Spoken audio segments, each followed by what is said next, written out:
오늘 말씀 주제는 혼인잔치로 비유된 천국입니다. 말씀을 선포할 때 많은 은혜 받으시기 바랍니다.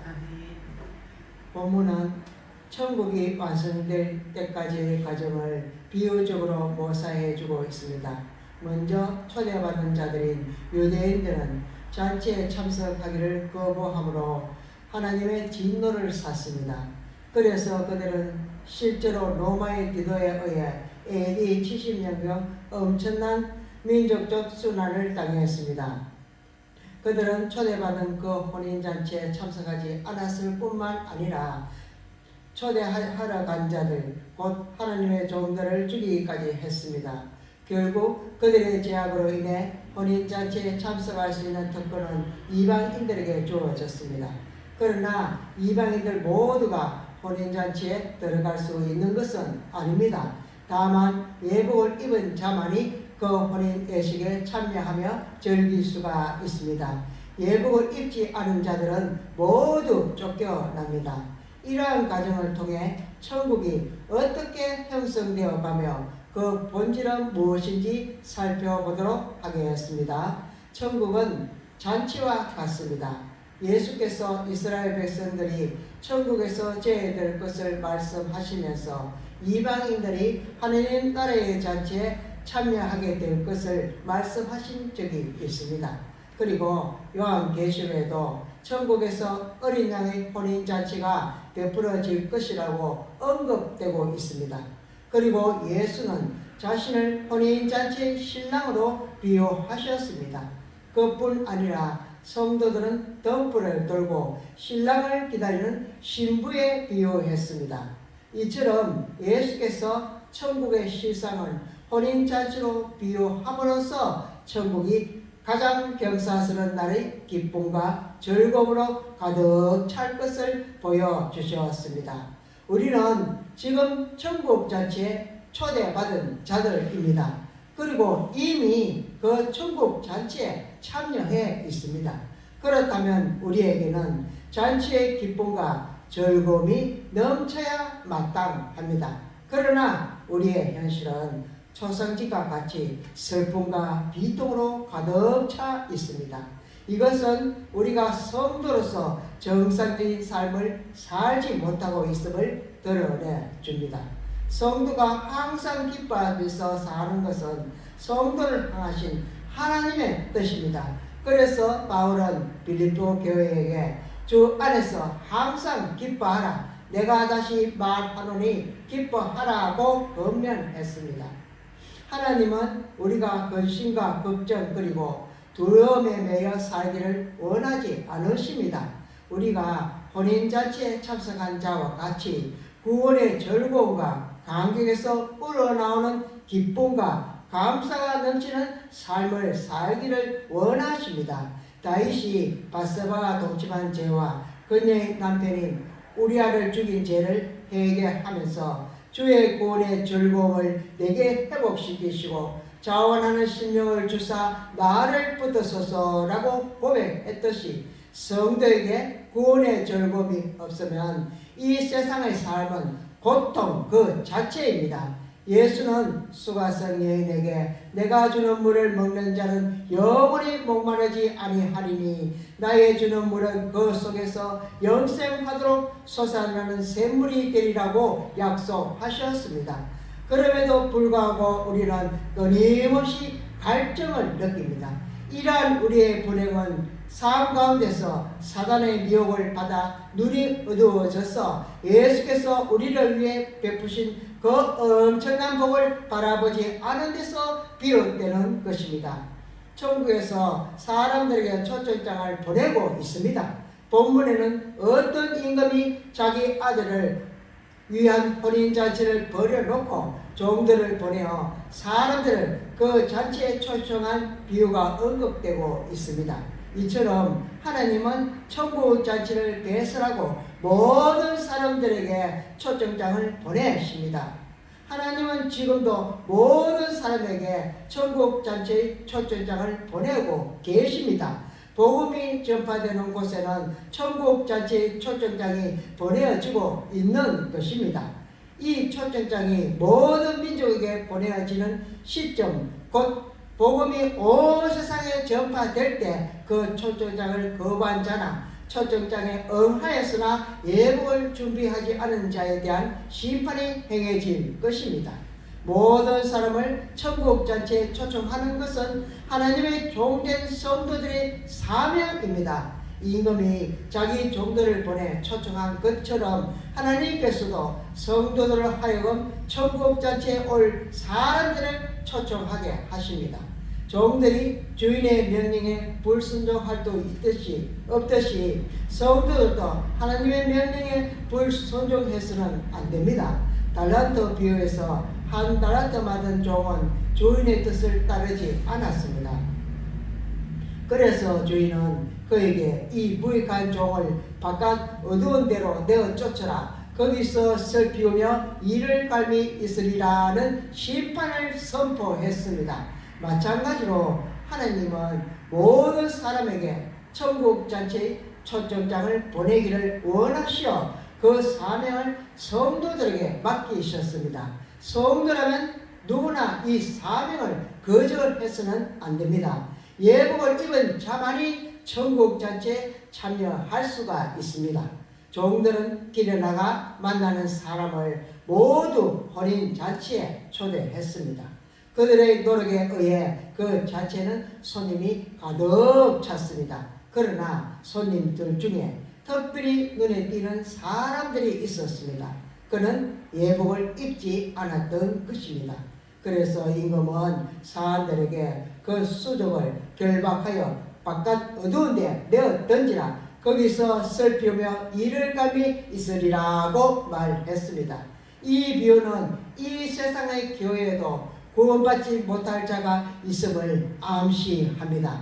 유대인들은 우선적으로 초청을 받았으나 그 기득권을 거절함으로써 심판을 받지만 어떤 자들은 초청에 응했으나 예복을 입지 않은 것으로 심판을 받습니다. 이 예복은 어린 양의 피로 깨끗하게 된 성들과 거룩의 옷입니다. 이런 이유 때문에 예수는 나더러 주여 주여 하는 자마다 천국에 다 들어갈 것이 아니요 다만 하늘에 계신 내 아버지의 뜻대로 행하는 자라야 들어가리라고 말씀하셨던 것입니다. 성도 여러분, 천국잔치에서 예복을 입지 않은 자들은 그들의 뻔뻔스러운 행위와 이선적인 행동으로 인해 심판받는 날이 올 것이라고 본문은 예고합니다. 그날에 그들은 바깥 어두움에 내어 던지라는 심판을 면치 못할 것입니다. 즉 그들은 하늘에 영광되고 생명력 넘치는 빛이 전혀 없는 어두운 형벌의 처소에서 영원히 고통 속에 거하게 될 것입니다. 왜냐하면 예복을 입지 않은 자들은 이들은 생명과 진리 되신 예수 그리스도의 성결케 하는 능력을 힘입지 못하고 여전히 죄 가운데 가는 거짓된 자녀들이기 때문입니다. 예수께서는 바로 이와 같은 교훈을 가르치기 위해 혼인잔치의 비유를 말씀하신 것입니다. 그러므로 우리 성도들은 많은 사람들이 혼인잔치에 초대되었으나 소수의 사람들만이 예수 그리스도의 성결과 의로 만들어진 예복을 준비하였음을 기억해야 합니다. 그리고 우리는 우리 자신이 이 예복을 준비하고 있으며 왕 대신 그리스도께 인정받고 있는지 자문해 보아야 할 것입니다. 타락한 인간은 근본적으로 하나님을 사랑할 수가 없습니다. 왜냐하면 인간은 타락으로 인해 하나님과의 교제가 단절된 상태에 있기 때문에 예수께서 내 마음을 다하고 목숨을 다하고 뜻을 다하여 주 너희 하나님을 사랑하라고 말씀하신 배경을 살펴볼 필요가 있습니다. 이 인용문은 소위 이스라엘 백성의 세마의 첫 구절입니다. 이 세마의 형식적인 내용은 자녀에게 하나님의 말씀을 부지런히 가르치라는 것입니다. 그렇지만 이 가르침의 근본 목적은 그들로 하여금 하나님의 말씀을 떠나지 않게 하여 하나님을 사랑하게 하는 것입니다. 유대인들은 이 세마를 문자적으로 이해하여 문에 세마를 기록한 것을 그려놓고 경문을 머리와 손목에 부착했습니다. 즉 그들은 그러한 행동을 통해서 하나님의 명령을 다 지키고 있는 것으로 착각했던 것입니다. 하나님께서 세마를 주실 때 가장 먼저 하나님에 대한 사랑을 언급하신 것은 그들로 하여금 이후에 주어지는 교훈의 초점이 그 사랑에 맞춰져 있음을 알게 하시기 위함이었습니다. 이것은 오늘날 기독교 교육에도 적용됩니다. 교회 교육은 학습자에게 성경에 대한 지식만을 전달하는 것이 아니라 보다 본질적으로 학습자로 하여금 예수를 더 깊이 알고 사랑하게 하는 것입니다. 만약 교회 교육이 단순히 학습자에게 지식을 전달하는 데만 집중하게 되면 학습자로 하여금 영적 성장을 이루게 할 수가 없습니다. 바울은 이 사실을 알고 있었기에 에베소 교회를 위해 우리 주 예수 그리스도의 하나님 영광의 아버지께서 지혜와 계시의 정신을 너희에게 주사 하나님을 알게 하시고 너희 마음 눈을 밝히사 그의 부르심의 소망이 무엇이며 성도 안에서 그 기업의 영광이 풍성이 무엇이며 그의 힘의 강력으로 역사하심을 따라 믿는 우리에게 베푸신 능력의 지극히 크심이 어떤 것을 너희로 알게 하시기를 구하노라고 강구했습니다. 그러므로 엄격한 의미에서 기독교 교육의 주체는 교사가 아니라 성령이십니다. 이 성령에 의하지 아니하므로 엄격한 의미에서 기독교 교육의 주체는 교사가 아니라 성령이십니다. 이 성령에 의하지 아니하면 기독교 교육은 실제적인 의미를 지닐 수가 없습니다. 성도는 성령을 통해서 하나님을 사랑하는 방법을 깨닫고 배우게 됩니다. 그리고 성령을 통해서 성도는 하나님을 사랑할 수 있게 됩니다. 이는 성도가 성령 안에 있는 한 하나님께서 떠나지 않음을 의미합니다. 그러므로 교회 교육을 맡은 자는 자기 자신부터 성령 충만을 받아야 하며 학습자들도 성령의 인도하심을 받을 수 있도록 훈련을 시켜야 합니다. 사도 바울은 은사 문제로 시끄러웠던 고린도 교회에 그리스도의 몸을 세우는 것에 대한 권면을 했습니다. 몸에 있는 각 지체는 그 나름대로의 기능 때문에 몸의 일부로서 없어서는 안 되는 위치를 차지합니다. 이와 같이 교회 가운데 주어진 하나님의 은사나 직분도 오직 그리스도의 몸을 세울 때 그 빛을 드러냅니다. 그러나 교회가 은사나 직분을 통해서 그리스도의 몸을 세우기는커녕 분열을 일으킨다면 결코 하나님의 영광을 드러낼 수가 없습니다. 이 말은 교회가 하나님의 뜻대로 살지 않는다는 의미보다 구체적으로 성도들이 서로 사랑하지 않음을 의미합니다.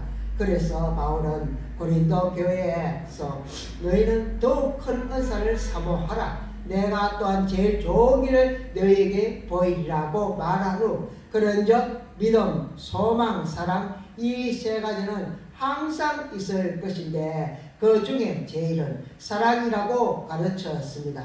그러므로 교회 안에서 성도가 서로 형제를 온전히 사랑하면 그는 이미 하나님의 모든 계명을 다 지킨 자들입니다. 사람이 자기 형제를 사랑하지 않으면서 하나님을 사랑한다고 말할 수가 없습니다. 하나님에 대한 사랑을 근거로 형제에 대한 사랑이 나온다는 것입니다. 하나님에 대한 사랑이 성도에게 있어서 가장 근본적인 행동의 원리이며 이 사랑에 근거해서 사람에 대한 사랑이 나올 수가 있습니다. 성도는 하나님과의 올바른 관계를 형성해야 올바른 믿음의 행위가 뒤따른다는 것입니다. 성도는 성령을 통해서 하나님의 뜻에 따르는 삶을 살게 되고 하나님을 사랑하며 나아가서는 형제를 사랑할 수가 있습니다. 따라서 성도는 나의 사랑하는 계명을 실천할 수 없다고 자포자기하지 말고 무엇보다 먼저 약속의 성령을 강구해야 합니다. 성도 여러분, 예수께서는 사랑을 모든 계명의 가장 기본적이며 핵심적인 정신으로 강조하셨습니다. 이 사랑의 동기가 결여된 행위는 하나님 보시기에는 온전한 것이 아닙니다. 예수는 사람의 모든 행위의 출발점이 사랑이며 그 행위를 온전케 하는 것도 사랑임을 역설하신 것입니다. 그래서 바울은 사랑이 모든 율법의 완성이라고 가르쳤습니다. 그리고 이 사랑은 인간의 의지나 수행을 통해서 나오는 것이 아닙니다. 인간은 오직 성령을 통해서 그 사랑을 소유할 수가 있습니다. 이 사랑은 진실로 하나님을 만난 체험에서 비롯된 것이지 지식적인 것이 아닙니다. 그러나 바리새인들은 하나님을 만난 체험을 통해서가 아니라 행위를 통해서 사랑을 실천하려고 했습니다. 이러한 그들의 생각은 행위를 통해서 하나님을 만날 수 있으며 하나님의 뜻을 수행할 수 있다고 인식한 데서 비롯되었습니다. 그래서 예수는 그들에게 화 있을진저 외식하는 서기관들과 바리새인들이여 장과 대접의 것을 깨끗이 하되 그 안에는 탐욕과 방탕으로 가득하게 하는도다. 소경된 바리새인아, 너는 먼저 안을 깨끗이 하라. 그리하면 그것도 깨끗하리라고 책망하신 것입니다. 기차로 여행하고 있을 때 같은 열차 안에 2명의 여자가 앉아 있었습니다. 그들과 이야기를 나누게 된 위글서 워스는 곧 두 사람이 모녀지간이며 둘 다 병든 것을 알았습니다. 그래서 그는 두 사람에게 복음을 전할 마음으로 말을 걸기 시작했습니다.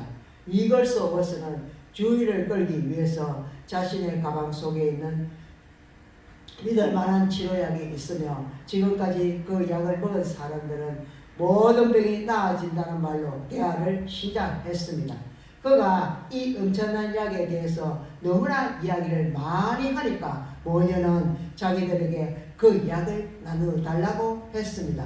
그러자 그는 가방에서 신약과 구약을 담은 성경책을 끄집어내고는 그들에게 출애굽기 15장 26절에 나는 너희를 치료하는 여호와이니라 라는 말씀을 읽어주었습니다.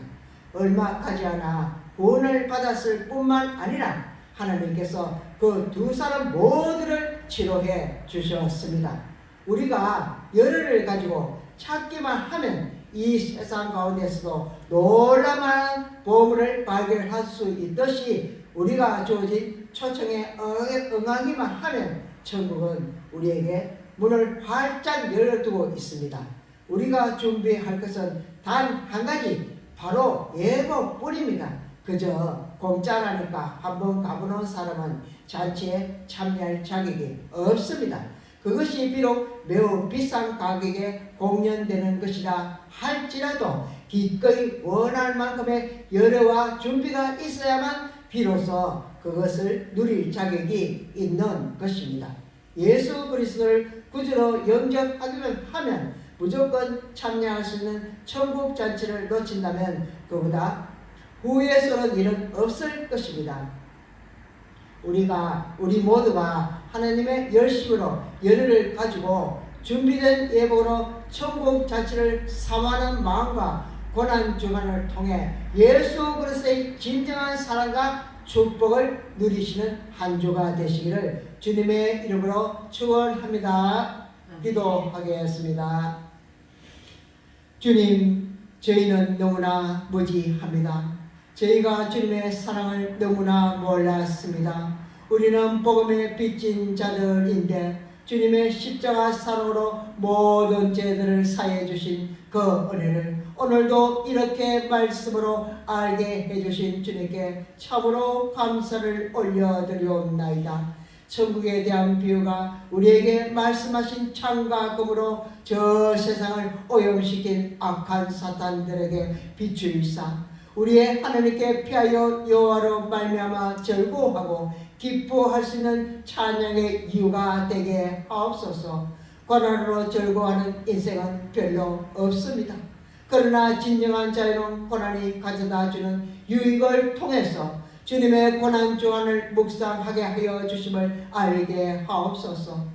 복음으로 우리를 치유하시고 주님의 십자가 사랑으로 말씀하시고 가르치신 복음을 잊지 않고 주의 사제가 되어 현명하여 가르치고 하느님께 영광을 돌릴 수 있게 하옵소서. 감사와 평안과 만족함을 주심을 늘 자랑하며 사모하는 예수 그리스도의 이름으로 자녀된 자격을 부여해 주신 예수 그리스도의 이름으로 기도 올려드리옵나이다. 아멘.